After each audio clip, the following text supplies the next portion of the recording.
यो आन्दोलनको सुरुवात मात्रै हो। यो पनि छ, पर्सि पनि छ। यो गणतन्त्र नढलेसम्म यो आन्दोलन जारी छ।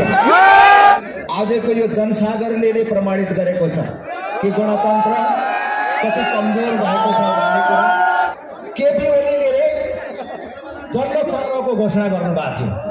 श्रद्धेय कमल थापाज्यू, मञ्चमा रहनुभएका अन्य विशिष्ट व्यक्तित्वहरू, उपस्थित अत्यन्तै प्रिय धर्मप्रेमी आमा बुबा दिदीबहिनी तथा दाजुभाइहरू,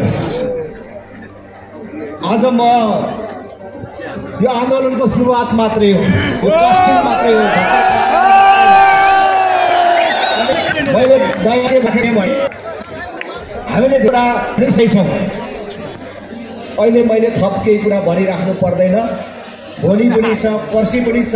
यो गणतन्त्र नढलेसम्म यो आन्दोलन जारी छ। भोलि बोलाउला भनेर मैले यहाँ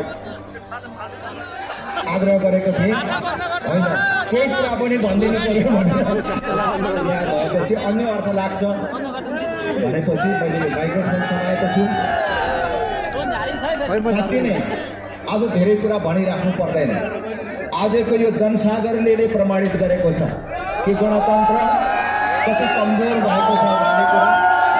गणतन्त्रको कुन तहको छ भन्ने कुरा यो आज यो उपस्थिति मात्र होइन नि। आज त यहाँ केपी ओलीले जन्म सङ्ग्रहको घोषणा गर्नुभएको थियो। किनभने राप्रपा लगायतका शक्तिहरू एक ठाउँमा उभिएर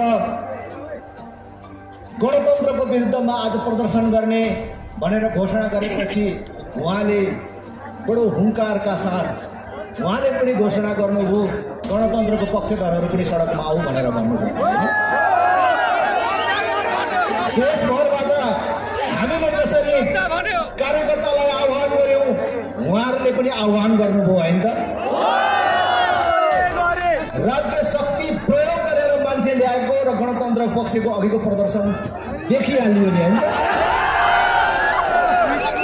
त्यसकारण आज एउटा जन्म सङ्ग्रह सम्पन्न भएको छ कि जनता यो मकिएको गणतन्त्रको पक्षमा छैनन्,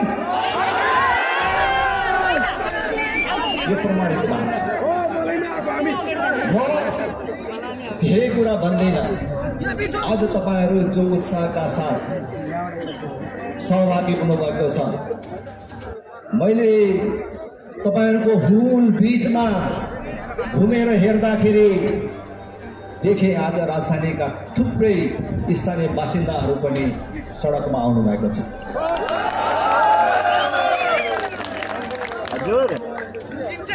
बाहिरबाट आउनुभएका साथीहरूलाई त हामीले भनेकै छौँ,